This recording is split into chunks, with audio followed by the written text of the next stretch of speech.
Hey guys, it's Tim coming at you with a brand new episode of The Spotlight, the show where I pose an interesting question or just a general interesting idea and then have you guys take it from there in the comments. So the topic I'm going to cover today is something that's been touched upon a lot recently, mostly due to some of the more outlandish claims towards it, and that's the role that critics play in your movie selections. And what that boils down to is basically this. Critics exist to help you decide whether or not a movie is worth your time to go see. They see a lot of movies during the year and they give their perspective on it to see if it would be worth your time to pay the money to go see it. And this is not, nor will it ever be, an exact science. But the important thing to take note of is that they're there to help you choose what movies to see. They're not there to choose the movies that you see for you. So if you've decided to go see a movie or not to see a movie definitively before you go out to the theater, then nothing the critics really say should affect you. But a critic's job is to go out to many movies during the year and give their own unique perspective on them based on their knowledge of the film industry and their own personal preferences to help the audience make choices. So their criticisms will be both objective in how the film is made and subjective based on how the film made them feel throughout. But like I said, they're not there to decide anything for you.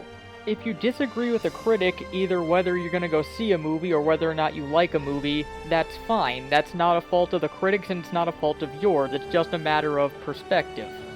Critics are moviegoers too, and they're not always going to like the same things that you like, or dislike the same things that you dislike. That's why we have so many critics with so many different publications that focus towards different things. It's very easy to view critics as a like-minded elitist group that are all looking for the exact same thing from every movie, but the brass tacks of the matter is that isn't the case. And that's why we have aggregate scoring sites like Rotten Tomatoes and Metacritic. Their sole function is to gather together all the reviews, positives and negatives, to give them some percentage of what members of the audience liked the movie and what members of the audience didn't like the movie to, again, help you make your decision, not to make your decision for you. So if you want to disagree with the aggregate score, that's fine, it's just an average. Because at the end of the day, the person who decides whether or not you like a movie or whether or not you go to a movie is you. Critics are just there to help you along the way if you're hesitant. So your best choice is to find critics whose taste more or less fall in line with what you're personally interested in, and that'll usually help you make the decisions that you want to make.